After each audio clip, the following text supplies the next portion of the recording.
ما أعرف هسه أفرح أحزن ضاع.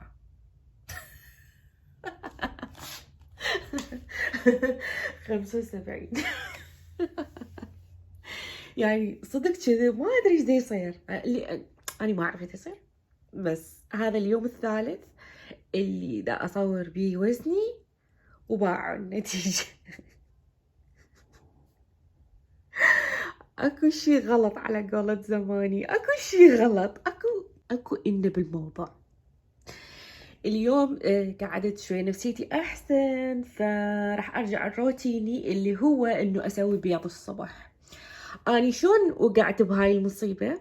من خربطة الروتين، من قمت اتأخر بالنوم، اتأخر بالقعدة، اتريق بس نسكافيه وانقنق اشياء عجيبة غريبة.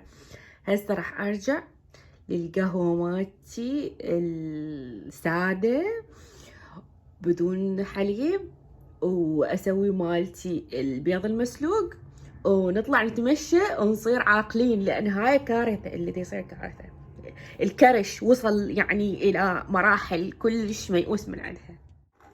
رجعت للروتين مالتي. طبعا ريوقي كان قهوة بيض مسلوق، ما اتذكر كم بيضة، وسويت فد شي جاهز بيض مسلوق، وانا مسويه طرشي قبل، فراح يعني شلون اخليه جاهز حتى اذا جعت رأسا هذا قدامي اكل من عنده. دا احس بطاقة اكثر يعني من البارحة بهواي، فيعني دا اشوف فرق كلش كبير.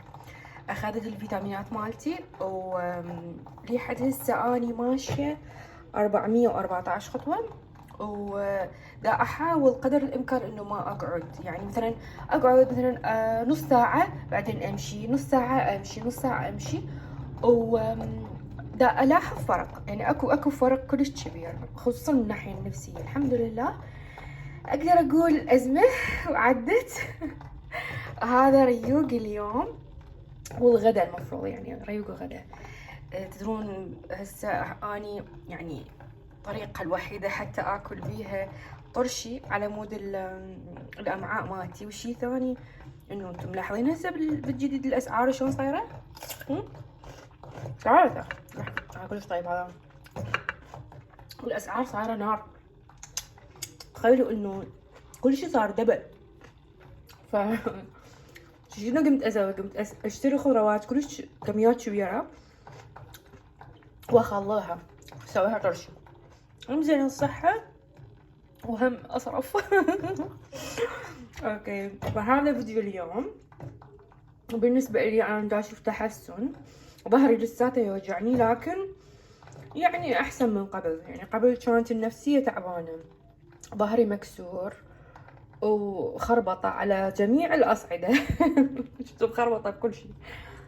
فهسه يعني الحمد لله أحسن.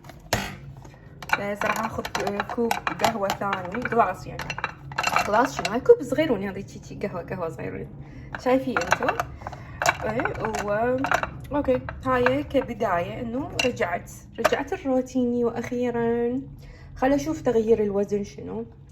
انا انصدمت من وصلت لل 76 كيلو، يعني صليت صافنة، مستحيل، فتشي كلش مو طبيعي. اليوم نزلت 75 بس باقي هواي، يعني كنت 72 قدامكم، يعني قبل ما تصير هاي الاحداث كلها.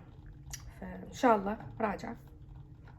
لا تنسون تخلوا لي لايك على هذا الفيديو، وتشتركون اذا ما مشتركين، وسولفوا لي انتم شنو الطريقة اللي ترجعكم للطريق الصحيح. بالنسبة لي اني اتريق بروتين الصبح، اعرف كل زين طبقة البيض صارت نار غالية يعني، بس شو اسوي؟ اتريق بروتين الصبح، اشرب قهوتي بدون حليب، امشي، اخذ فيتاميناتي، واشرب مي. غير هيجي ماكو فد الطريقة انه اقدر اسيطر بها على نفسي. فانتوا سولفوا لي تجاربكم شنو، وان شاء الله خير.